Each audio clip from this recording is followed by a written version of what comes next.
نحمده ونصلي ونسلم على رسوله الكريم اما بعد بسم اللہ الرحمن الرحیم۔ آج ہم سورہ انعام کے مضامین سمجھنے کی کوشش کر رہے ہیں۔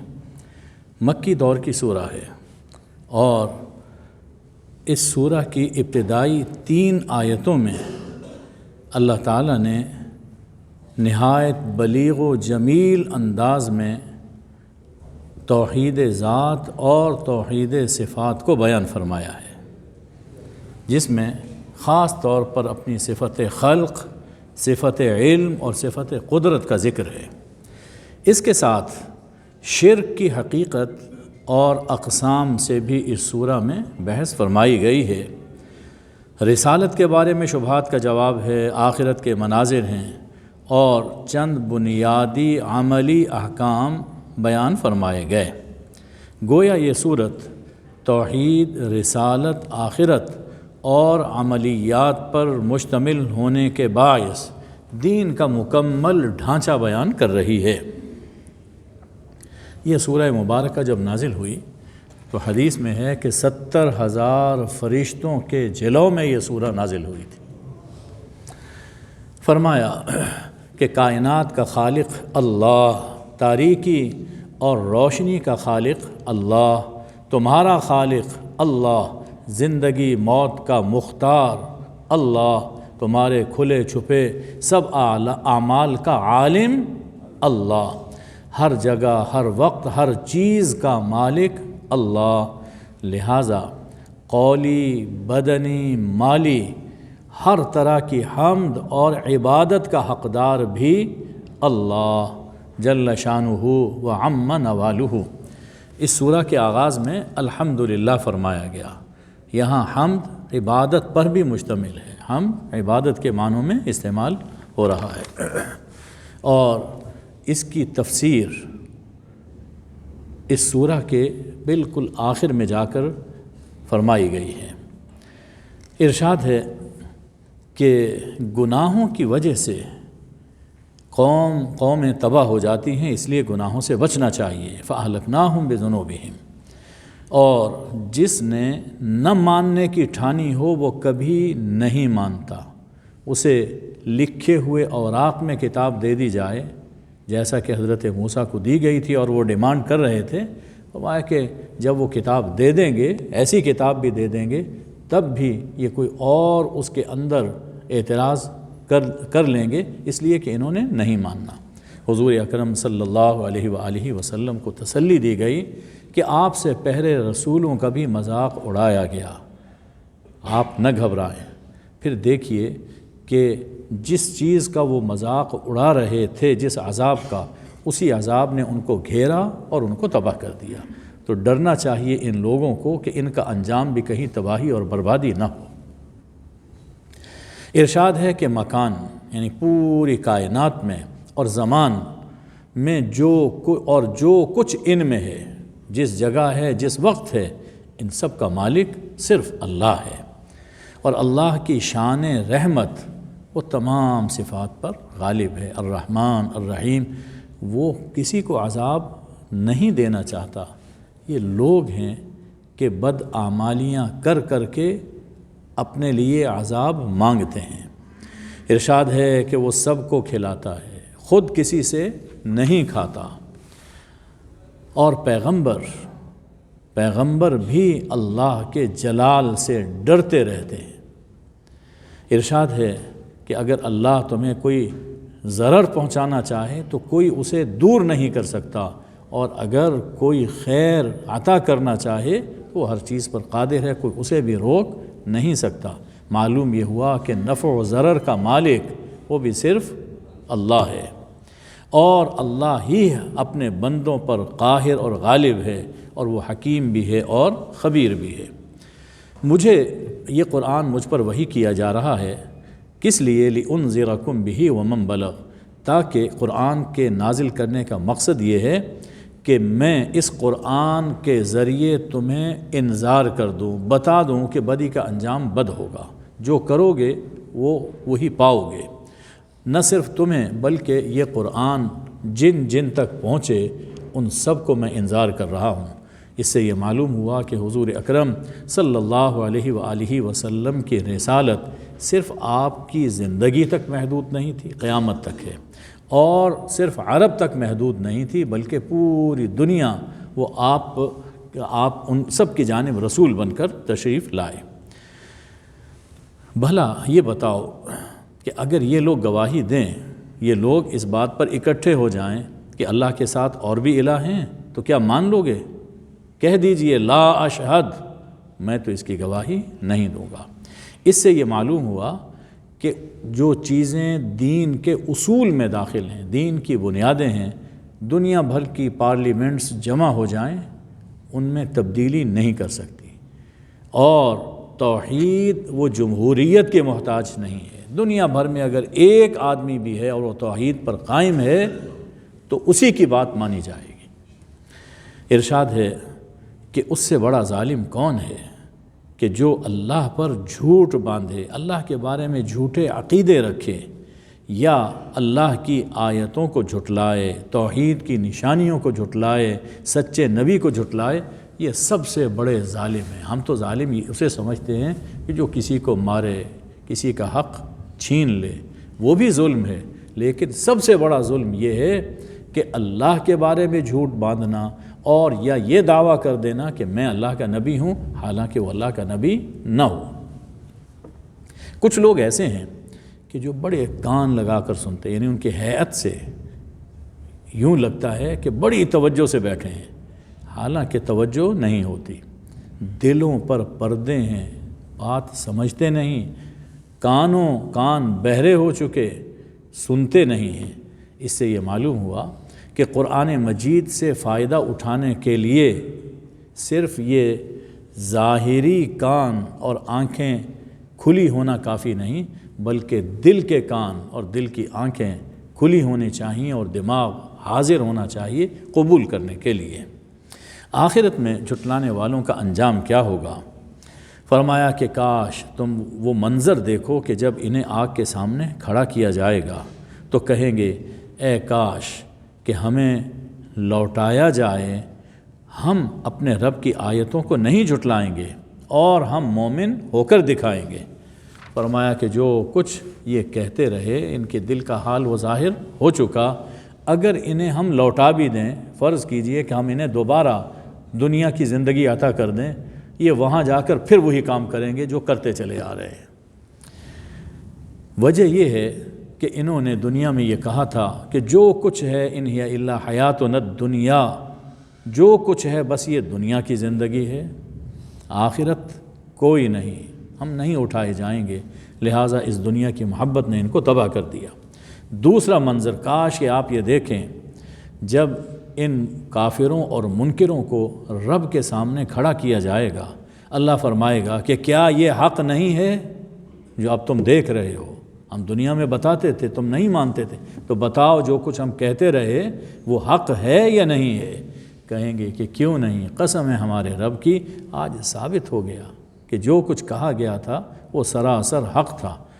ارشاد ہوگا کہ چلو دنیا میں تم نہیں مانتے تھے، آج اس کی سزا میں جہنم کا عذاب چکھو۔ اور سب سے بڑا خسارہ، ہم کہتے ہیں کہ خسارہ کاروبار میں ہو گیا، فلاں چیز میں خسارہ ہو گیا، سب سے بڑا خسارہ وہ ہے کہ جو شخص ایمان سے محروم ہو جائے اور آخرت کا انکار کر دے، یہ سب سے بڑا خسارہ ہے۔ یہ دنیا کی زندگی جس کی خاطر انسان آخرت کو فراموش کر دیتا ہے، آخرت کے مقابلے میں یہ دنیا کی زندگی ایسے ہے جیسے کھیل اور تماشا۔ آپ دیکھیے کہ کبھی ہم کھیل دیکھنے میں مصروف ہوتے ہیں، بہت انجوائے کر رہے ہوتے ہیں، لیکن یہ سمجھ رہے ہوتے ہیں کہ یہ ساری زندگی اور زندگی کی حقیقت یہ نہیں، کام ہمارا اصل میں اور ہے جو ہم نے جا کے کرنا ہے۔ اور کبھی ایسا بھی ہوتا ہے کہ کوئی کال آ جاتی ہے کہ فلاں ڈیل کے لیے آدمی آئے ہوئے ہیں، آپ نہیں آئیں گے تو بڑا نقصان ہو جائے گا۔ آدمی سارے میچ چھوڑ کر وہاں پہ پہنچ جاتا ہے، اس لیے کہ وہ جانتا ہے کہ یہ کھیل تماشا ہے، وقتی طور پر ہے، اصل تو وہ ہے۔ آخرت کے مقابلے میں یہ ہماری پوری زندگی، پوری دنیا یہ ایسا ہی ہے جیسے کھیل تماشا ہے۔ جن کوٹھیوں پر آج ہم ریجھے ہوئے ہیں، جن گاڑیوں کے لیے ہم مرتے ہیں، رشوتیں لیتے ہیں، کرپشن کرتے ہیں، جب آخرت کے بنگلے نظر آئیں گے نا جنت میں، تو اس کے مقابلے میں اللہ کی قسم یہ سب کوٹھیاں، یہ ریت کے گھروندے محسوس ہوں گے جیسے ہم بچپن میں بنایا کرتے تھے۔ تو اس لیے اس میں انسان کو کھو نہیں جانا چاہیے، دنیا کمائیں، اچھی زندگی بسر کریں، لیکن آخرت کو بھی یاد رکھیں۔ فرمایا کہ ہم جانتے ہیں کہ ان کی باتوں سے آپ کو دکھ ہوتا ہے۔ آپ ذرا تصور تو کیجئے کہ اس قرآن کی خاطر حضور اکرم صلی اللہ علیہ وسلم نے کتنے دکھ اور کتنے ظلم برداشت کیے۔ اللہ فرماتا ہے ہم جانتے ہیں کہ ان کی باتوں سے آپ کو دکھ ہوتا ہے، یہ لوگ آپ کو نہیں جھٹلا رہے، یہ ظالم اللہ کی آیتوں کا انکار کر رہے ہیں۔ اس لیے کہ حضور صلی اللہ علیہ وآلہ وسلم کوئی اپنی بات تھوڑی فرماتے تھے، تو اللہ کا پیغام سناتے تھے۔ اور اس سے یہ بھی معلوم ہوا کہ حضور اکرم صلی اللہ علیہ وآلہ وسلم کو جھٹلانا یہ اللہ کا انکار ہے، اس لیے کہ حضور اس زمین پر اللہ کے نمائندے، اللہ کے خلیفہ ہیں۔ اس مقام سے ان آیتوں کی وضاحت ہو گئی کہ جہاں صرف ایمان باللہ کا ذکر ہے اور ایمان بالآخرت کا ذکر ہے، کچھ لوگوں کو یہ غلط فہمی ہو گئی کہ رسالت پر، یعنی حضور نبی آخر الزمان صلی اللہ علیہ وسلم پر ایمان لانا ضروری نہیں ہے۔ کچھ لوگوں کو یہ غلط فہمی، اور بڑے اچھے اچھے لوگ ہیں، لیکن یہ قرآن خود اپنی تفسیر کرتا ہے۔ یہاں اللہ نے واضح فرما دیا کہ میرے رسول کا انکار کرنا، میرے رسول کو نہ ماننا، یہ گویا کہ مجھے نہ ماننا ہے، لہٰذا ان کا ایمان باللہ مکمل نہیں ہے، اور جس کا اللہ پر ایمان کامل نہ ہو اس کی نجات نہیں ہو سکتی ہے۔ فرمایا کہ یہ آپ سے خواہشیں کرتے ہیں کہ فلاں نشان دکھائیں، فلاں معجزہ دکھائیں۔ ان کا اعراض اگر آپ پر گراں گزرتا ہے، یہ بات نہیں مانتے، یہ اعراض آپ پر گراں گزرتا ہے، تو ٹھیک ہے، آپ سے اگر ہو سکے تو زمین میں کوئی سرنگ کھودیں، آسمان میں سیڑھی لگائیں اور ان کا فرمائشی معجزہ ان کو دکھا دیں۔ اگر ہو سکتا ہے تو کر لیجئے، ظاہر ہے کہ نہیں ہو سکتا۔ پھر تسلی دی، آپ کا کام صرف پہنچانا ہے، آپ نے پہنچا دیا، باقی رہی ہدایت وہ اللہ کے اختیار میں۔ اللہ اگر چاہتا تو سبھی لوگوں کو ہدایت دے دیتا، لیکن یہ اللہ کی حکمت کے خلاف ہے، اس لیے آپ نے صرف ہدایت کی راہ دکھانی ہے، سیدھی راہ دکھانی ہے۔ جو چلے گا جنت میں جائے گا، جو نہیں مانے گا وہ جہنم میں جائے گا۔ اس سے یہ بھی معلوم ہوا کہ ہمیں مشیت کے تابع رہنا چاہیے، فرمائشوں کا پورا کرنا لازم نہیں ہے۔ آج کل بھی دینی ترقی اور تبلیغ کے لیے لوگوں کی فرمائشوں کو پورا کرنے کی کوشش کی جاتی ہے۔ وہ فلاں زمیندار ہے، فلاں آفیسر ہے، وہ آ جائے گا تو جماعت میں بڑی ترقی ہو جائے گی، بڑے لوگ آ جائیں گے۔ کوئی ضروری نہیں ہے، جیسے دین ہے اسی کے مطابق جس نے آنا ہے وہ آئے۔ ان کی خاطر دین میں کمی بیشی یا ڈھیل یا لچک یہ پیدا نہیں کی جا سکتی ہے۔ فرمایا کہ اللہ اسے گمراہ کرتا ہے جو سمم بکمن بن جائے، گونگا بہرا بن جائے، اور پھر وہ تاریکیوں میں ٹامک ٹوئیاں مارتا پھرتا ہے، اور جسے اللہ چاہتا ہے اسے سیدھی راہ عطا فرما دیتا ہے، جو اس کی کوشش کرتا ہے اسے اللہ سیدھی راہ دے دیتا ہے۔ دیکھو، اللہ کے سوا کوئی عذاب ٹال نہیں سکتا۔ جب عذاب آ جائے تو کیا اللہ کے سوا تم کسی اور کو پکارو گے؟ نہیں پکارو گے۔ اگر سچے ہو تو پکارو تاکہ وہ عذاب ٹال دیں، نہیں ٹال سکتے۔ صرف جب اللہ کو عذاب کے وقت یا مصیبت کے وقت تم پکارتے ہو اور اللہ اگر چاہے تو وہ مصیبت ٹال دے، تو کیا ہو جاتا ہے کہ جو ہی وہ عذاب ٹلتا ہے، مصیبت ٹلتی ہے، تو پھر تم شرک کرنے لگ جاتے ہو۔ ارشاد فرمایا کہ یہ جو ہم کبھی مالی اور جانی گرفت فرماتے ہیں، اس کا مقصد ہوتا ہے، حکمت بیان فرمائی، اس کا خاص مقصد یہ ہے لعلہم یتضرعون، تاکہ لوگ روئیں، گڑ گڑائیں، معافی مانگ لیں۔ ہم یہ چاہتے ہیں، اس لیے ہم ہلکی سی جھنجھوڑتے ہیں، گرفت کرتے ہیں۔ لیکن کچھ لوگ ایسے ہیں کہ دل سخت ہو گئے، وہ شیطان نے جو کچھ انہیں جال، جو کچھ راہ دکھائی ہے، بڑی پرکشش ہے، وہ بات نہیں سنتے۔ اچھا، پھر ایک اگلا مقام آتا ہے، فرمایا کہ جب وہ لوگ بھولے رہتے ہیں، نصیحت قبول نہیں کرتے، اب ہم ہر نعمت کے دروازے ان پر کھول دیتے ہیں، تو اس پر وہ اترانے لگتے ہیں۔ یہ وقتی طور پر ایک پکڑ تھی، ہو گئی، ٹل گئی، یہ نظام زندگی یوں ہی چلتا ہے، لہٰذا خوب موجیں اور مارو اور مستیاں کرو۔ اور جب وہ اترانے لگتے ہیں تو پھر کیا ہوتا ہے کہ اخذناہم بغتۃ، ہم اچانک پھر ان کی گرفت کرتے ہیں۔ یہ بڑا مقام، ڈرنے کا مقام۔ اس سے یہ معلوم ہوتا ہے کہ گناہوں کے ساتھ رزق کی فراوانی ڈھیل ہے۔ گناہ بھی کر رہا ہے لیکن رزق آ رہا ہے، یہ ڈھیل ہے۔ اللہ یہ بتا رہا ہے کہ ہم ڈھیل دیتے ہیں۔ اور نیکیوں کے ساتھ اگر دولت مل رہی ہے، نعمتیں حاصل ہو رہی ہیں، تو یہ انعام ہے۔ جس دولت کے ساتھ گناہ کی رغبت پیدا ہو، جس دولت کے ساتھ گناہ کی رغبت پیدا ہو، وہ آزمائش ہے، اور جس دولت کے ساتھ دل نیکی کی طرف مائل ہو، وہ رب کا احسان ہے۔ فرما دیجئے کہ اگر اللہ چاہے تو تمہاری سماعتیں اور تمہاری بصارتیں چھین لے اور تمہارے دلوں پر مہر لگا دے۔ اللہ کے سوا کوئی الہ ہے جو تمہیں یہ نعمتیں عطا فرما سکے؟ ایسا نہیں ہے۔ معلوم یہ ہوا کہ ہماری تمام صلاحیتیں اور تمام قوتیں وہ صرف اللہ کے قبضے میں ہیں۔ ارشاد ہے کہ یہ جو سکون و اطمینان یہ کیسے حاصل ہو سکتا ہے؟ فمن آمن و اصلح فلا خوف علیہم ولا هم یحزنون۔ ایمان لے آئے اور اصلاح نفس کر لے، نیک اعمال کرے، تو اللہ دنیا میں بھی سکون اور اطمینان، نفس مطمئنہ اسے عطا فرما دیتا ہے۔ اب رسالت کی حدود اللہ نے بیان فرمائی کہ ہمارے پیغمبر صلی اللہ علیہ وسلم سے کچھ لوگ عجیب عجیب توقعات رکھتے تھے، یہ اب بھی رکھتے ہیں۔ فرما دیجئے یہ اللہ اپنے پیغمبر، اپنے حبیب صلی اللہ علیہ وسلم سے کہلوا رہا ہے۔ فرما دیجئے میں تم سے نہیں کہتا کہ میرے پاس اللہ کے خزانے ہیں، جو تم مانگو میں تمہیں دے دوں، میں نہیں کہتا۔ نہ میں غیب جانتا ہوں کہ تم آ کر پوچھو کہ فلاں کیا ہے، فلاں چیز کیا ہے، اور میں تمہیں بتا دوں۔ اللہ جو بتاتا ہے وہ میں تمہیں بتا دیتا ہوں، جو نہیں بتاتا نہیں بتاتا۔ تو میں غیب نہیں جانتا، اور نہ میں یہ کہتا ہوں کہ میں فرشتہ ہوں، میں ایک انسان ہوں، میں ایک انسان ہوں، اور جو کچھ انسان کی حدود ہیں میں اس کے اندر رہتا ہوں۔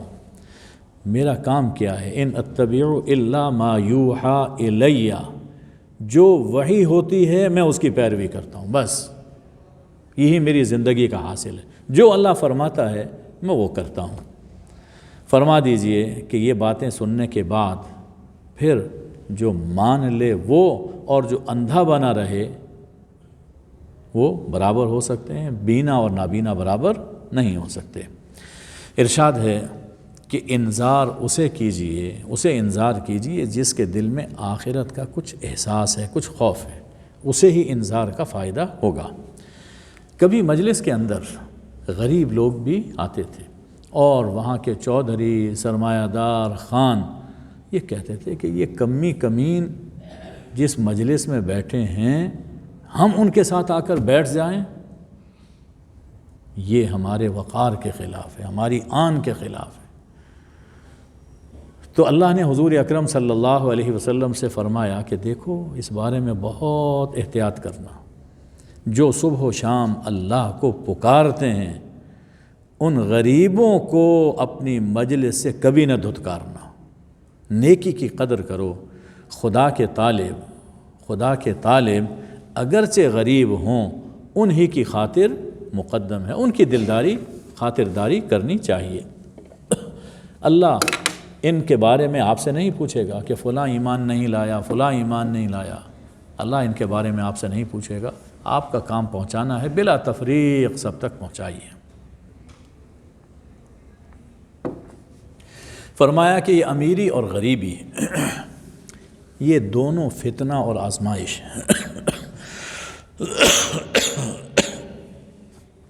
امیری بھی آزمائش، غریبی بھی آزمائش۔ یہ مضمون اللہ نے اس سورہ کے بالکل آخری آیت میں جا کر واضح فرمایا۔ ارشاد ہے کہ جب غریب آئیں، غریب مومنین آئیں تو اس کا مقام کیا ہے؟ ایسے غریب مومنوں کا مقام کیا ہے؟ جب وہ آئیں تو اے میرے حبیب آپ خود کہا کریں سلام علیکم۔ اللہ اکبر، اللہ کے یہاں بڑی قدر ہے، آپ خود کہا کریں سلام علیکم، اور پھر انہیں بشارت سنائیں کہ اللہ نے اپنے اوپر رحمت فرض کر لی ہے، لازم کر لی ہے، اور وہ رحمت کیا ہے کہ جو تم میں سے کوئی گناہ کر بیٹھے نادانی میں اور اس کے بعد توبہ کر لے، اصلاح کر لے، اللہ غفور الرحیم ہے۔ یہ قدر ہے حضور صلی اللہ علیہ وسلم کی مجلس میں غربت کے باوجود دین کا کام کرنے والوں کی۔ ارشاد ہے کہ دین کسی کی خواہش کے تابع نہیں ہوتا، لا اتبع اہواءکم، میں تمہاری خواہشات کی پیروی نہیں کر سکتا۔ اگر ایسا ہو تو مجھے بھی اللہ کے سامنے جواب دہ ہونا ہے۔ فرمائشی معجزے نہیں دکھلائے جاتے، بظاہر یہ معلوم ہوتا ہے، یہ محسوس ہوتا ہے کہ اگر کسی کی فرمائش پوری کر دی جائے ہو سکتا ہے کہ وہ ایمان لے آئے، لیکن یہ بھی تو امکان ہے کہ ایمان نہ لائے، وہ صرف ضد کی وجہ سے ٹالنے کے لیے فرمائش کر رہے ہوں۔ اس لیے فرمایا کہ ہم یہ لوگوں کی مانگ اور لوگوں کی فرمائش پوری نہیں کرتے، اس میں خود ان کا اپنا بھلا ہے، اس لیے کہ معجزہ اور نشان دیکھنے کے بعد اگر کوئی ایمان نہیں لاتا تو پھر کام تمام کر دیا جاتا ہے، خدا کا عذاب آتا ہے، ملیہ میٹ ہو جاتے ہیں۔ ابھی تو یہ ہے کہ نہیں دیکھا، ایمان نہیں لائے تو ڈھیل مل رہی ہے، ہو سکتا ہے کہ بعد میں ایمان لے آئیں، اس لیے فرمائشی معجزہ نہ دکھانا ہی تمہارے لیے بہتر ہے۔ علم الہی، اللہ اپنا علم بیان فرما رہا ہے کہ اللہ ہی کے پاس غیب کے خزانے اور غیب کی کنجیاں ہیں، غیب کی کنجیاں وہ صرف اللہ ہی کے پاس ہے، اللہ کے سوا اسے کوئی نہیں جانتا، وہی جانتا ہے جو کچھ بر و بحر میں ہے، اور کوئی پتا جو زمین پر گرتا ہے اور زمین کی تاریکیوں میں کوئی دانہ کہیں پڑا ہوا ہے تو وہ اللہ کے علم میں ہے۔ اور تمہیں تعجب ہوتا ہے کہ آخرت میں ہم کیسے بیدار ہوں گے، کیسے آخرت کے اندر ہم اٹھیں گے؟ یہ رات کو سونا اور صبح اٹھنا وہ اس آخرت میں اٹھنے کا ایک چھوٹا نمونہ ہے جو 24 گھنٹے میں ہر انسان کے ساتھ پیش آتا ہے۔ رات کو دیکھیے دعا ہم کیا کرتے ہیں، اللہم بسمک اموت و احیا، اور جب اٹھتے ہیں تو کیا کہتے ہیں، الحمدللہ الذی احیانا بعد ما اماتنا۔ یہ نیند چھوٹی موت ہے، اور یہ جاگنا ہمارا یہ وہ جو بڑی زندگی ہے آخرت کی، اس زندگی کا ایک چھوٹا سا نمونہ ہے۔ تو لہٰذا آخرت میں زندہ ہونے کے بارے میں کوئی تعجب نہیں ہونا چاہیے۔ فرمایا کہ الا لہ الحکم، یاد رکھو کہ حاکم صرف اللہ ہے۔ اس دنیا میں اللہ نے جس کو جو اختیار دے رکھا ہے وہ اللہ کے حکم کے مطابق استعمال کرے۔ فرما دیجئے کہ کون ہے جو بر و بحر کی تاریکیوں میں تمہیں نجات دیتا ہے جب تم اسے پکارتے ہو عاجزی سے اور چپ کے اور یہ کہتے ہو کہ اگر اللہ نے اس مصیبت سے ہمیں چھڑا لیا، بچا لیا تو ہم یقیناً شکر گزار ہو کر جئیں گے۔ یہاں الشاکرین الموحدین کے معنی میں ہم تیری توحید لا الہ الا اللہ کے مطابق اپنی زندگی بسر کریں گے۔ لیکن کیا ہوتا ہے کہ اللہ تمہیں اس مصیبت سے نجات دیتا ہے، ہر کرب سے اللہ جان تمہاری بچاتا ہے، لیکن جب ٹھیک ہو جاتے ہو انتم تشرکون، پھر شرک کرنے لگ جاتے ہو۔ جی جب بیمار ہوتا ہے نا آدمی تو دعا کرتے ہیں، دوسروں سے بھی دعا کرواتے ہیں، آرام آ جاتا ہے تو دعا ذہن میں نہیں آتی، ڈاکٹر ذہن میں آتا ہے، میں فلاں کے پاس گیا تھا، اس نے یہ ٹیبلٹ دی، یہ انجیکشن لگایا تو مجھے آرام آ گیا، دعا وہ ذہن سے بھول گئی۔ آرام کے بعد بھی یقین رکھنا چاہیے کہ شفا دعا سے ہوئی دوا بہانہ بنی۔ اب فرمایا کہ اللہ عذاب مختلف انداز میں بھیجتا ہے۔ وہ اللہ اس پر قادر ہے کہ تمہارے اوپر عذاب بھیجے، اوپر سے عذاب بھیجے، پاؤں تلے سے عذاب میں تمہیں پکڑ لے، یا تمہیں فرقہ فرقہ کر دے، یا فرقہ فرقہ کر دے اور ایک کو دوسرے کی لڑائی کا، سختی کا مزہ چکھائے۔ اللہ اس پہ قادر ہے۔ تو اس لیے اگر اوپر اور نیچے کے عذاب سے بچے ہوئے ہیں تو یہ نہ سمجھیں کہ بہت ہم کامیاب ہیں۔ دیکھنا چاہیے کہ یہ کتنے سیاسی فرقے اور کتنے مذہبی فرقے بنے ہوئے ہیں اور کس طرح سے ایک دوسرے سے لڑ رہے ہیں، یہ بھی خدا کے عذاب کی ایک صورت ہے۔ انظر، دیکھو ہم کیسے یہ آیتیں پھیر پھیر کر بیان کر رہے ہیں، مختلف انداز سے اپنی بات بیان کرتے ہیں تاکہ لوگ سمجھیں اور اپنی ان حرکتوں سے باز آ جائیں۔ ہر چیز کا ایک وقت مقرر ہے، ہر خبر کا ایک وقت مقرر ہے۔ جب وہ وقت آئے گا تو وہ واقعہ رونما ہو جائے گا۔ ارشاد ہے کہ جب آپ کچھ لوگوں کو یہ دیکھیں کہ ہماری آیتوں کے بارے میں وہ فضول باتیں کر رہے ہیں، ہمارے احکام کا مذاق اڑا رہے ہیں، اس پر طنز و طعن و تشنیع کر رہے ہیں، تو فَأَعْرِضْ عَنْهُمْ، ان سے آپ گریز کیجئے یہاں تک کہ وہ دوسری باتوں میں مشغول ہو جائیں۔ اور اگر کبھی شیطان بھلا دے تو جو ہی یاد آئے فوراً ان ظالموں کی مجلس سے اٹھ جانا چاہیے۔ اس سے یہ معلوم ہوا کہ لادین مجالس سے پرہیز ضروری ہے۔ صرف مجالس جہاں پر فزیکلی لوگ موجود ہوں انہی نہیں، صرف وہی نہیں، بلکہ یہ وہ پروگرام، وہ کلپس جن میں لادینی کی باتیں ہوتی ہیں، اسے بس آگے بھیج دینا چاہیے اور اس سے بچنا چاہیے۔ معلوم نہیں، علم ہے نہیں، اور کبھی کسی کی بات دل میں ایسے بیٹھ جائے کہ ایمان کے بارے میں ہی شک پیدا ہو جائے، تو اس لیے پرہیز کرنا چاہیے۔ ارشاد ہے کہ لوگ گمراہ کیوں ہوتے ہیں؟ جن لوگوں نے اپنے دین کو کھیل تماشا بنائے، یہ گمراہ اس لیے ہوئے ہیں کہ انہیں دنیاوی زندگی نے دھوکے میں ڈال دیا۔ وہ یہ سمجھتے ہیں کہ جو کچھ ہے یہ دنیا کی زندگی ہے، لہٰذا جیسے حاصل ہو سکتی ہے اسے حاصل کیا جائے۔ ارشاد ہے کہ کیا کہہ دیجئے، کیا ہم اللہ کے سوا انہیں پکاریں جو ہمیں نہ کوئی فائدہ پہنچا سکتے ہیں نہ ہمیں کوئی نقصان دے سکتے ہیں؟ ایسا نہیں ہو سکتا۔ ہدایت تو بس وہ ہے جو اللہ ہدایت بخشتا ہے۔ ہمیں حکم ملا ہے کہ ہم رب العالمین کے سامنے اپنا سر جھکا دیں، نماز قائم کریں اور اس کا تقوی اپنے دل میں پیدا کریں۔ ہم نے آخر جانا تو اللہ ہی کی طرف ہے، وہی آسمان و زمین کا خالق برحق ہے، اور جس دن وہ کہے گا کہ کن فیکون، تو وہ جو کچھ فرمائے گا وہ ہو جائے گی، اس کا قول حق ہے۔ اب اس کے بعد یہ باتیں ابتدائی صورت کے مضامین کا ایک طرح سے اعادہ ہے۔ اب ابراہیم علیہ السلام کا ایک واقعہ بیان کیا جا رہا ہے توحید کے اس بات کے لیے، توحید سمجھانے کے لیے۔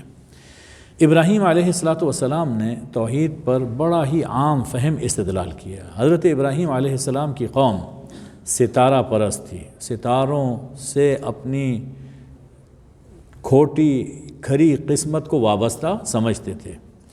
فرمایا کہ ہم ابراہیم علیہ السلام نے اپنے باپ سے مراد یہاں ان کے چچا ہیں، اپنے چچا آزر سے کہا کہ کیا آپ ان بتوں کو الہ بنائے بیٹھے ہیں؟ میں تو یہ خیال کرتا ہوں کہ آپ اور آپ کی قوم وہ گمراہی میں مبتلا ہے، گمراہ ہے۔ یوں ہی ہم ابراہیم کو نظام کائنات دکھا رہے تھے تاکہ ان کے یقین میں اضافہ ہو۔ پھر ایک رات ایسا ہوا، لوگ بھی تھے، رات چھا گئی تو ایک ستارہ دیکھا روشن۔ فرمایا ھذا ربی، یہ میرا رب ہے، یعنی استفہام کے انداز میں کہ تم یہ سمجھتے ہو کہ یہ ستارہ یہ ہماری قسمتوں پر اثر انداز ہوتے ہیں، اچھا یہ ستارہ یہ میرا رب ہے، لیکن ستارے نے ڈوبنا تھا، ڈوب گیا، تو فرمایا کہ لا احب الآفلین، ڈوبنے والوں سے میں محبت نہیں کرتا، جب کہ خدا نہ ڈوبتا ہے اور نہ ہی خدا سے محبت چھوڑی جا سکتی ہے، تو جو ڈوب جائے وہ سہارا نہیں دے سکتا، لہٰذا میں ان ڈوبنے والوں سے اپنا تعلق نہیں رکھتا۔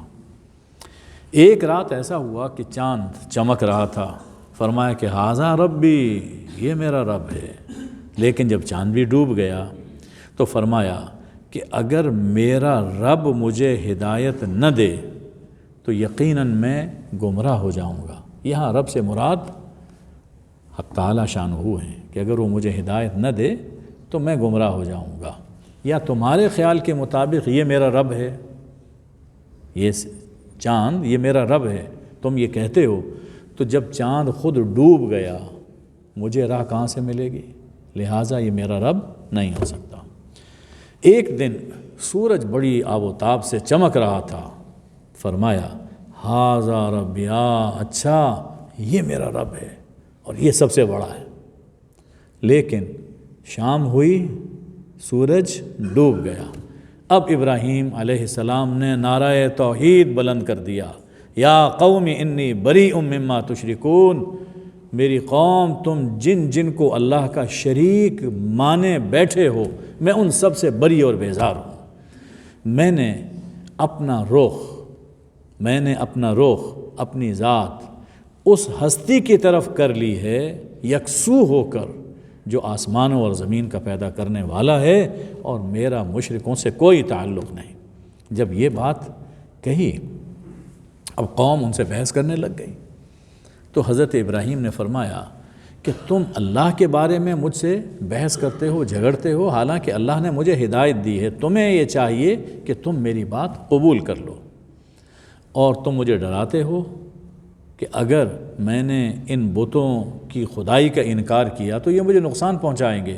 لا اخاف ما تشرکون بہ شیئا، تمہارے ان شریکوں سے میں بالکل نہیں ڈرتا، الا ان یشاء ربی شیئا، ہاں اگر میرے رب نے میری قسمت میں کوئی تکلیف لکھی ہے تو آئے گی، لیکن وہ میرے اللہ کی طرف سے ہوگی، ان جھوٹے خداؤں کی طرف سے نہیں ہوگی۔ اب جب یہ فرما دیا کہ الا ان یشاء ربی شیئا، تو اس سے یہ بھی معلوم ہوتا ہے کہ ضروری ہے کہ اللہ تعالیٰ سے تعلق ٹھیک رکھا جائے، اللہ تعالیٰ سے تعلق ٹھیک رکھا جائے، وہ حفاظت فرماتا ہے۔ اچھا، ہمارا معاملہ یہ ہوتا ہے کہ ہم چاہتے ہیں گناہ بھی کرتے رہیں اور پریشانیوں سے بھی بچے رہیں، ایسا نہیں ہو سکتا۔ پھر جب پریشان ہوتے ہیں تو فوراً بھاگتے ہیں کالے عاملوں اور جھوٹے پیروں کی جانب، یہ ہمارا ہاتھ پکڑ لیں گے، کچھ نہیں، بس خوف بھی اللہ کا ہو دل میں اور محبت بھی اللہ، اور ہر آرزو ہر طمع وہ صرف اللہ ہی سے ہونی چاہیے۔ پھر فرمایا وَكَيْفَ أَخَافُ مَا أَشْرَكْتُمْ وَلَا تَخَافُونَ أَنَّكُمْ أَشْرَكْتُمْ بِاللَّهِ مَا لَمْ يُنَزِّلْ بِهِ عَلَيْكُمْ سُلْطَانًا، میں تمہارے شریکوں سے کیسے ڈروں؟ تم شرک سے نہیں ڈرتے، حالانکہ ڈرنے کی چیز تو یہ ہے کہ شرک چھوڑا جائے۔ یہ تمہارے شریک شرکا یہ کچھ نہیں بگاڑ سکتے، جبکہ شرک بہت بڑا جرم ہے اور اس کی سزا بڑی سخت ہے۔ اللہ تعالیٰ نے حضرت ابراہیم علیہ السلام کا یہ جو واقعہ بیان فرمایا، ہم جانتے ہیں کہ حضرت ابراہیم علیہ السلام نے جس گھر میں پرورش پائی، ان کا چچا آزر وہ بت پرست بھی تھا، بت گر بھی تھا، ایک مشرکانہ ماحول میں پرورش پائی، تو اس سے لیکن وہ توحید تک پہنچے۔ اس سے یہ معلوم ہوا کہ جو شخص مشرکانہ ماحول میں پروان چڑھے، توحید کا وہ بھی مکلف ہے۔ وہ یہ نہیں کہہ سکتا کہ میں تو ایسے گھر میں پیدا ہوا تھا جس میں گناہ ہوتے تھے، جس میں شرک ہوتا تھا۔ ضروری ہے کہ وہ بھی توحید کا علم حاصل کرے، اس لیے کہ جب بھی عقل اور فکر و نظر استعمال کی جائے گی، سوچا جائے گا کائنات میں خود اپنے اندر، تو صحیح عقل اور صحیح فکر وہ انسان کی رہنمائی کرتی ہے کہ لا الہ الا اللہ۔ اسی طرح حضرت ابراہیم علیہ السلام نے اس مشرکانہ ماحول میں اپنی قوم کے سامنے انہیں توحید کی دعوت دی۔ یہ مثال ہے، یہ رہنمائی ہے کہ نوجوان اپنے گھر والوں کو، حضرت ابراہیم کے واقعہ جوانی کا واقعہ ہے کہ نوجوان اپنے گھر والوں کو تبلیغ کیسے کریں۔ نوجوانوں کے لیے گھر والوں کو تبلیغ کا یہ ایک بڑا نمونہ اس میں سنایا۔ اب ارشاد ہے کہ یہ جو حجت تھی، یہ جو دلیل اور آرگومنٹ تھا کہ ستارے، چاند اور سورج کے ذریعے سے ہم نے انہیں توحید کی معرفت عطا فرمایا کہ یہ حجت ہم نے ابراہیم علیہ السلام کو دی تھی، اپنی قوم کو یوں سمجھاؤ۔ ہم جس کے چاہتے ہیں درجے بلند فرما دیتے ہیں۔ اب اس کے بعد اللہ تعالیٰ نے دیکھیے کتنے پیغمبروں کا ذکر فرمایا۔ ابراہیم علیہ السلام کا ذکر ہو چکا، ان کے بیٹے اسحاق، ان کے بیٹے یعقوب، پھر اس سے پہلے نوح علیہ السلام گزر گئے، اور پھر ان کی اولاد میں سے داؤد، سلیمان، ایوب، یوسف، موسیٰ اور ہارون، زکریا، یحییٰ، عیسیٰ اور الیاس، اسماعیل، الیسع، یونس اور لوط۔ ان پیغمبروں کا اللہ نے ذکر فرمایا۔ اب جو بات فرمائی جا رہی ہے وہ دل تھام کے سنیے۔ اللہ فرماتا ہے کہ جن پیغمبروں کا ذکر تم سن چکے ہو، لو اشرکوا لحبط عنہم ما کانوا یعملون، اگر یہ بھی شرک کرتے ہم ان کے سارے اعمال برباد کر دیتے۔ سن رہے ہیں؟ شرک اتنا بڑا جرم ہے، حالانکہ پیغمبر تو معصوم ہوتے ہیں، اللہ کے اختیار میں ہوتے ہیں۔ ہمیں سمجھانے کے لیے کہا کہ اگر میرے یہ مقربین بھی شرک کر لیں یا شرک کرتے تو ہم ان کو بھی، ان کے سارے اعمال ہم ختم کر دیتے۔ تو باقی جو پیر ہیں، علماء ہیں، وہ شرکیہ باتیں کریں، بدعتی کام کریں، اور ہم صرف اس لیے نظر انداز کر دیں کہ بڑے پیر صاحب ہیں، یہ بڑے عالم ہیں۔ نہیں، یہ نہیں۔ عالم اور پیر، اس کی ذمہ داری ہے کہ خود قرآن و سنت پر چلے اور لوگوں کو وہ راہ دکھائے۔ جو پیر شرک کی باتیں کرتا ہو سب سے بڑا شیطان ہے وہ۔ جو عالم بدعات لوگوں کو سکھاتا ہو وہ سب سے بڑا فتنہ ہے۔ جب پیغمبروں کے بارے میں اللہ شرک برداشت نہیں کر رہا تو ان چھوٹے چھوٹے پیروں کیا حیثیت ہے ان پیغمبروں کے مقابلے میں، ان پیروں کی اور ان عالموں کی؟ اللہ ہرگز برداشت نہیں کرے۔ اور یہ بھی یاد رکھیے، ہم یہ نہیں کہہ سکتے کہ میں تو پیر صاحب کو مانتا تھا، میں اس عالم کو مانتا تھا، لہٰذا جو انہوں نے مجھے راہ دکھائی میں اس پہ چل پڑا۔ اللہ کے یہاں یہ قابل قبول نہیں۔ ہر مسلمان کے لیے ضروری ہے کہ اپنے دین کے بنیادی علم حاصل کرے، توحید کیا ہے، آخرت کیا ہے، رسالت کیا ہے، اور دین کے بنیادی احکام یہ ہر شخص کو معلوم ہونے چاہیے۔ ارشاد فرمایا کہ ان لوگوں نے اللہ کی قدر نہیں کی جیسے قدر کرنی چاہیے تھی، جیسے اللہ کو پہچاننا چاہیے تھا انہوں نے نہیں پہچانا۔ کیا کہا؟ ما انزل اللہ علی بشر من شیء، اللہ نے کبھی کوئی چیز کوئی نازل ہی نہیں فرمائی، کوئی حکم کوئی کتاب۔ یہ نہیں جانتے کہ اللہ انسان کی ہدایت کے لیے کیا کچھ کرتا رہا اور کیا کچھ کر رہا ہے۔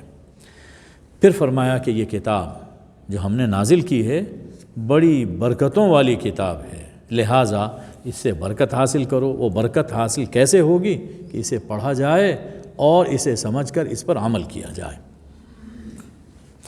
فرمایا کہ اس سے بڑا ظالم کون جو اللہ پر جھوٹ باندھے یا یہ کہے کہ مجھ پر وحی ہوئی حالانکہ اس پر کوئی وحی نازل نہیں ہوئی۔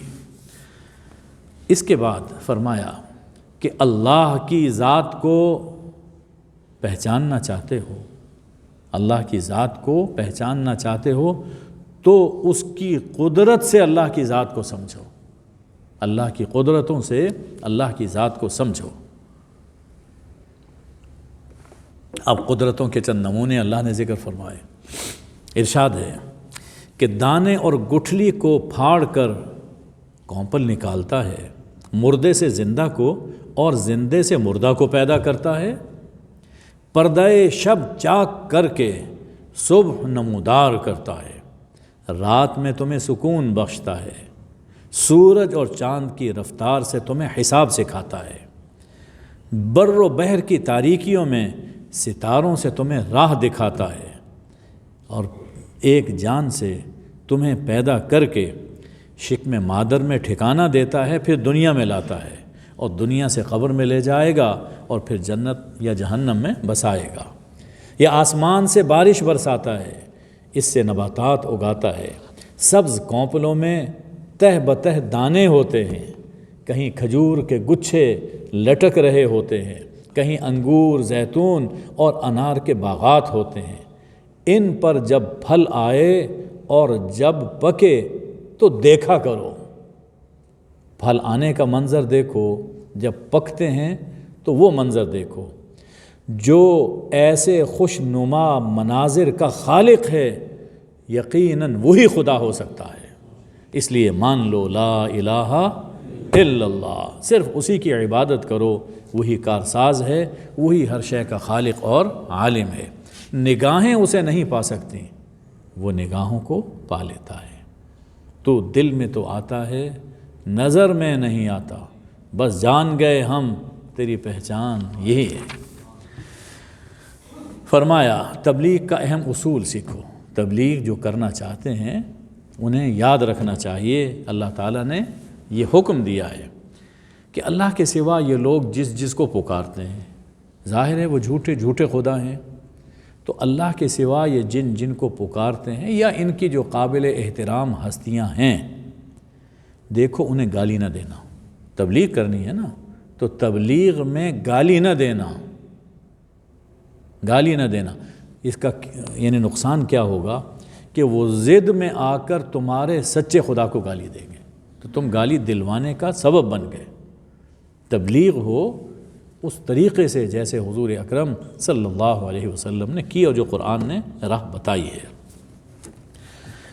فرمایا کہ حضور صلی اللہ علیہ وسلم سے عداوت کا ایک اور انداز، اور اس میں جن بھی شریک ہیں، جن بھی اس عداوت میں شریک تھے۔ یہ جن انسان یعنی شیطان جو جن ہیں وہ اور انسان ایک دوسرے کو پرفریب باتیں بتاتے ہیں، ایک دوسرے کو پرفریب باتیں، جی پرفریب ملمہ باتیں، یعنی بظاہر کیسا ہے، جیسے بڑی خوبصورت گولڈن جی اقوال زرنی، یہ سے کہ یہ بات ایسے ہے، یہ ایسے ہے، بڑی لبھانے والی باتیں جن انسانوں کو اور انسان جنوں کو جو ان کے دوست ہوتے ہیں بڑی سکھاتے ہیں دھوکہ دینے کے لیے تاکہ لوگ گمراہ ہو جائیں۔ فرمایا کہ ان سے محتاط رہو۔ یہ جو عامل ہوتے ہیں کئی، ان کے جنوں سے تعلقات ہوتے ہیں، اور وہ جن اپنا دھندا بھی چلاتے ہیں اور ان کا دھندا بھی چلاتے ہیں۔ اس کا ذکر سورہ جن میں آ رہا ہے۔ آیت نمبر 113 تک ایمان میں شرک کی تردید تھی، ایمان میں شرک کی تردید تھی کہ ایمان خالص ہونا چاہیے، اس میں ملاوٹ نہ ہو۔ اب آیت نمبر 14 سے حکم میں شرکت کی تردید کی جا رہی ہے۔ حکم یعنی تحلیل اور تحریم، کسی چیز کو حلال قرار دینا یا کسی چیز کو حرام ٹھہرانا، یہ صرف اللہ کا اختیار ہے۔ اس میں اگر کوئی اپنی مرضی سے کہتا ہے یہ حلال ہے اور یہ حرام ہے جبکہ اللہ کا وہ حکم نہ ہو، تو گویا کہ یہ بھی شرک کر رہا ہے۔ فرمایا کہ اگر تم زمین میں بسنے والے اکثر لوگوں کی اطاعت کرو، وہ تمہیں اللہ کی راہ سے گمراہ کر دیں گے، اس لیے کہ اکثر لوگ سیدھی راہ پر نہیں ہوتے۔ اس وقت بھی پوری دنیا میں دیکھ لیں اکثریت کن لوگوں کی ہے، مسلمانوں کے نہیں، اور خود مسلمانوں میں دیکھ لیں کہ اکثر لوگوں کا حال کیا ہے۔ تو اس اکثریت کی وجہ سے مرعوب نہ ہو جانا، گمراہ نہ ہونا۔ رب جانتا ہے کہ کون اس کے راستے سے بھٹکا ہوا ہے، تو اس لیے قرآن کو پڑھو، قرآن کو پڑھو تاکہ سیدھی راہ تمہارے سامنے رہے۔ اس کا ایک نمونہ وہ بیان فرمایا جا رہا ہے کہ اگر اکثریت کی بات مانو گے تو کیسے گمراہ ہو جاؤ گے۔ ذبیحہ کا مسئلہ، مشرکین کا عجیب حال تھا، کہتے تھے کہ جو جانور خود مر جائے، تبھی موت مر جائے، وہ کھاؤ، مردار کھاؤ، اور جس پر اللہ کا نام لیا جائے وہ نہ کھاؤ، اس لیے کہ اس جانور کو اللہ نے مارا تو وہ تو ہم کھائیں گے، اس کو تم نے مارا یہ نہیں ہم کھائیں گے۔ ہے نا کج فکری، جب انسان کی سوچ ٹیڑھی ہوتی ہے تو یہ باتیں ہیں۔ اللہ کہتا ہے کہ جو یہ کرتے ہیں یہ غلط کہہ رہے ہیں۔ جس جانور کو اللہ کا نام لے کر ذبح کیا گیا ہو وہ کھاؤ، اور جس جانور پر اللہ کا نام نہیں لیا گیا اسے نہ کھاؤ۔ حضرت شاہ عبد القادر نے یہاں ایک بڑا خوبصورت جملہ لکھا کہ مارنے والا سب کا اللہ ہے، جو خود بخود مر گیا اسے بھی اللہ نے مارا، جسے آپ نے ذبح کیا اللہ کے نام پر اسے بھی اللہ ہی نے مارا۔ مارنے والا سب کا اللہ ہے، آگے اس کے نام کو برکت ہے، جو اس کے نام پر ذبح ہوا سو حلال ہے، اور جو اس کے بغیر مر گیا سو مردار ہے۔ تو اللہ نے فرمایا کہ ذبیحہ اس پر اللہ کا نام لیا جائے، تکبیر پڑھی جائے۔ وَإِنْ أَطَعْتُمُوهُمْ إِنَّكُمْ لَمُشْرِكُونَ، اور اگر اس بارے میں تم نے مشرکین کی بات مانی تو تم بھی مشرک ہو جاؤ گے۔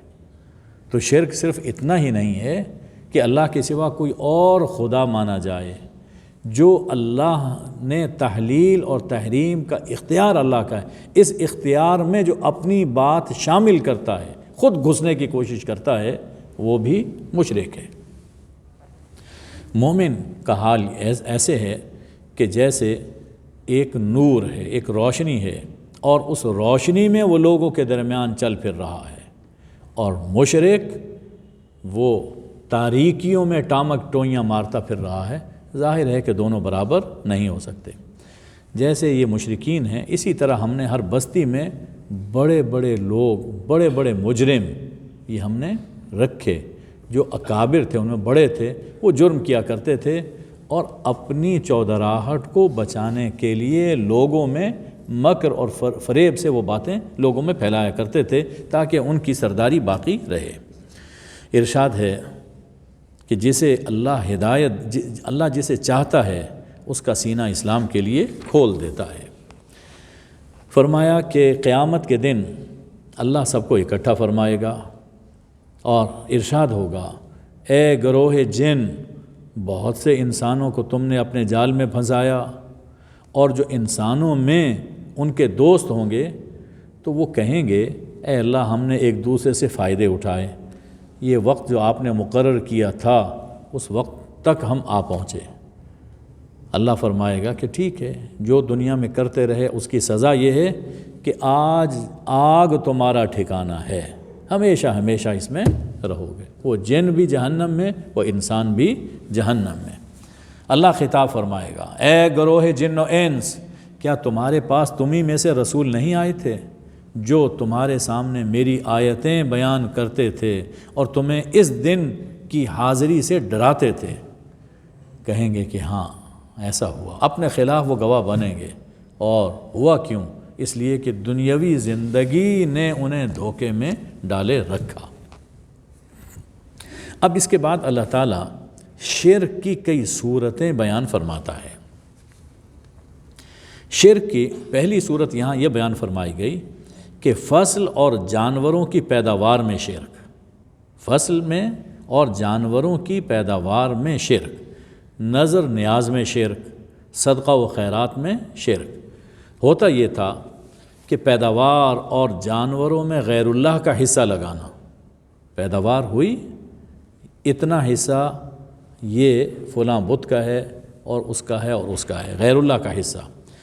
پھر جو پیداوار میں اچھا اور عمدہ ہوتا تھا، عمدہ جانور، عمدہ پیداوار ہوتی تھی، وہ رکھتے تھے غیر اللہ کے لیے، اور ناقص وہ اللہ کے حصے میں رکھتے تھے اور کہتے تھے کہ اللہ کو تو کوئی ضرورت نہیں ہے۔ جی البتہ ان کو ضرورت ہے۔ اور وہاں پہ یہ باتیں سکھانے والے کون بیٹھے ہوتے تھے؟ یہ مہنت، یہ پروہت، یہ پجاری۔ ظاہر ہے کہ بت تو نہیں کھاتے، ان بتوں کی آڑ میں یہی لوگ کھاتے تھے۔ اور غور کیجئے، اب یہی کام ہمارے ہاں بہت سے پیر خانوں میں ہوتا ہے۔ انہوں نے بھی مختلف طریقے لوگوں کو بتائے ہوئے ہیں، یہ لا کر اتنا نذرانہ دو فلاں کام ہو جائے گا، یہاں پر یہ چڑھاؤ تو فلاں کام ہو جائے گا۔ یہ ہرگز درست نہیں ہے۔ جو بھی صدقہ و خیرات کرنا ہو صرف اللہ کے نام پر ہے، کام بنانے والا تو اللہ ہے۔ ارشاد ہے شرک کی دوسری صورت، منت مانتے تھے کہ اگر اتنے بیٹے ہو گئے، یعنی یہ جانوروں اور فصلوں کے وقف میں شرک ہے۔ پہلے تھا اس کی پیداوار میں اور جانوروں کی پیداوار میں شرک، اور یہاں جانوروں اور فصلوں کے وقف میں شرک کی صورت ہے۔ منت مانتے تھے کہ اگر اتنے بیٹے ہو گئے یا فلاں مراد پوری ہو گئی تو ایک بیٹا فلاں بت کے نام پر ذبح کریں گے، اور اس ظلم کو عبادت اور قربت خیال کرتے تھے۔ غالباً یہ رسم شیطان نے انہیں سنت ابراہیمی کے جواب میں سجھائی ہوگی کہ حضرت ابراہیم نے اپنے بیٹے کو اللہ کی راہ میں قربان کیا، اور یہود میں بھی مدت تک قتل اولاد کی رسم رہی ہے، تو یہ پیداوار میں کہ وقف میں شرک کیا انہوں نے۔ دوسری صورت، یہ جانور اور یہ کھیت جو بتوں کے نام وقف ہیں، ان سے صرف مہنت کھا سکتے ہیں، مجاور کھا سکتے ہیں، عام لوگ نہیں کھا سکتے، اللہ نے تو کوئی پابندی نہیں لگائی۔ چوتھی صورت، کچھ جانوروں کی پشت پر سواری یا بار برداری حرام ہے، اس لیے کہ یہ وقف ہیں ان بتوں کے لیے۔ پانچویں صورت، بتوں کے جانوروں میں ذبح کرتے ہوئے یا دودھ دوہتے ہوئے اللہ کا نام نہ لیا جائے، کہ بتوں کی چیز میں اللہ کی شرکت نہ ہو جائے۔ کیسے بھٹکے ہوئے لوگ تھے۔ چھٹی صورت، جانور ذبح کیا، پیٹ سے زندہ بچہ نکلا تو کہتے تھے کہ صرف مرد کھائیں، یہ عورتوں پر حرام ہے، اور اگر مردہ نکلا تو پھر مرد عورت سب کھائیں گے۔ یہ سب چیزیں اللہ نے فرمایا کہ شرک میں داخل ہیں، اور ایسی خود ساختہ رسمیں جو اللہ کے حکم یا اس کی نہی سے ٹکراتی ہوں وہ سب شرک میں داخل ہیں۔ اب اللہ تعالیٰ شرک کی عقلی تردید فرماتا ہے کہ شرک میں دنیا کا بھی خسارہ ہے اور آخرت کا بھی خسارہ۔ دنیا میں اپنی اولاد کو اپنے ہاتھوں قتل کیا، اور جو رزق اللہ نے حلال کیا تھا اس کو اپنے اوپر حرام کر لیا، تو دنیا کا خسارہ۔ اور شرک کی شرعی تردید فرماتا ہے کہ یہ طرح طرح کے باغات اور غلے اگانے والا اللہ ہے، کسی کو حق نہیں ہے کہ اس کی پیدا کی ہوئی چیزوں میں اپنا حکم جاری کرے۔ جس کی چیزیں ہیں حکم بھی اسی کا چلے گا، جس کی چیزیں ہیں حکم بھی اسی کا چلے گا، اور اس کا حکم ہے کہ کوئی پھل اور غلہ تمہارے لیے حرام نہیں ہے۔ بس اتنا خیال رکھو کہ فصل سے اللہ کا حق یعنی عشر وہ ادا کرو، اور اسے بے جا استعمال نہ کرو۔ فرمایا کہ اسی طرح سب جانور بھی اللہ نے پیدا کیے اور تمہارے کھانے کے لیے حلال، کسی کو حق نہیں کہ اس کے حلال ٹھہرائے ہوئے حرام کہے۔ ہاں جو حرام ہیں وہ جانور ہم نے خود بتا دیے، آیت نمبر 145 اور 46 میں اس کا ذکر ہے۔ فرمایا کہ یاد رکھو یہ تحلیل اور تحریم، کسی چیز کو حلال قرار دینا یا کسی چیز کو حرام قرار دینا، یہ صرف ہمارا اختیار ہے، اس میں مداخلت شرک ہے۔ ارشاد ہے کہ میں تمہیں خود بتاتا ہوں کہ کیا کیا چیزیں حرام ہیں۔ اللہ خود بتا رہا ہے۔ سب سے پہلی چیز شرک حرام ہے، شرک حرام۔ پھر فرمایا والدین سے بدسلوکی حرام، یعنی ذکر یہ کیا کہ والدین سے حسن سلوک کرو۔ مطلب کیا ہے کہ بدسلوکی حرام ہے۔ دیکھیے کیا عجیب انداز اللہ نے اختیار فرمایا کہ ماں باپ سے بدسلوکی یہ انسان کی فطرت کے خلاف ہے۔ انہوں نے پالا پوسا اور اتنا بڑا کیا، آج تم ان سے بدسلوکی کرتے ہو، انسان کی یعنی اس کی فطرت بگڑی ہوئی ہے۔ اس لیے اللہ بدسلوکی کا ذکر نہیں کرتا، بلکہ فرماتا ہے کہ والدین سے اچھا سلوک کرو، یعنی بدسلوکی یہ حرام ہے۔ اولاد کا قتل حرام ہے، کھلی چھپی بے حیائی حرام ہے، ناحق قتل حرام، یتیم کا مال ناروا کھانا حرام، ناپ تول میں کمی بیشی حرام، ظلم کی بات حرام، عہد شکنی حرام، فرقہ بازی حرام، فرقہ بازی حرام۔ یہ جو راہ ہے میری، اللہ فرما رہے یہ جو میری راہ ہے یہی سیدھی راہ ہے، اس راہ کی پیروی کرو اور مختلف راہوں کی پیروی نہ کرو۔ یہ وہی بات ہے جو اس سے پہلے آل عمران میں گزر چکی کہ وَاعْتَصِمُوا بِحَبْلِ اللَّهِ جَمِيعًا وَلَا تَفَرَّقُوا۔ فرمایا کہ یہ کتاب جو ہم نے نازل کی ہے مبارک کتاب ہے، اس کتاب کی پیروی کرو اور اللہ سے ڈرتے رہو تاکہ تم پر رحمتیں ہوں۔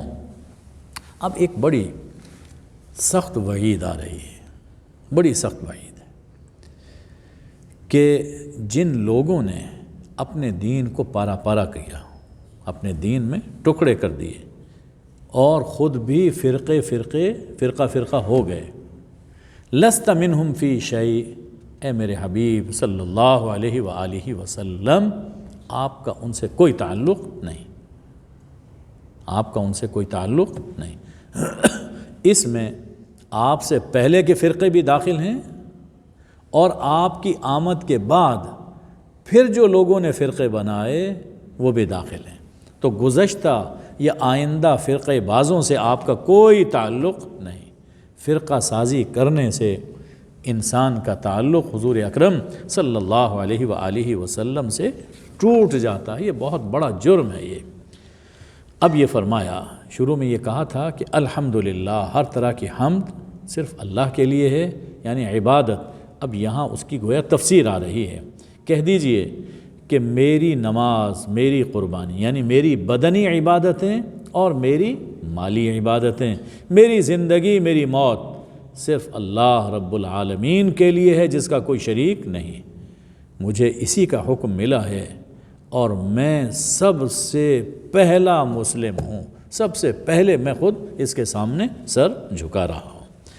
اب یہ آخر میں ارشاد فرمایا کہ اللہ نے تمہیں زمین میں ایک دوسرے کا جانشین بنایا، کسی کا درجہ کم، کسی کا درجہ زیادہ، تاکہ جو کچھ اللہ نے دیا ہے اس میں تمہیں آزمائے۔ وہ پہلی آیت کی یہ تفسیر یہاں پر آ گئی۔ یقیناً آپ کا رب بہت جلد حساب لینے والا ہے، عقاب دینے والا ہے، اور یقیناً اللہ غفور بھی ہے اور رحیم بھی ہے۔ اللہم صلی علی سیدنا و مولانا محمد النبی الامی وآلہ وبارک وسلم۔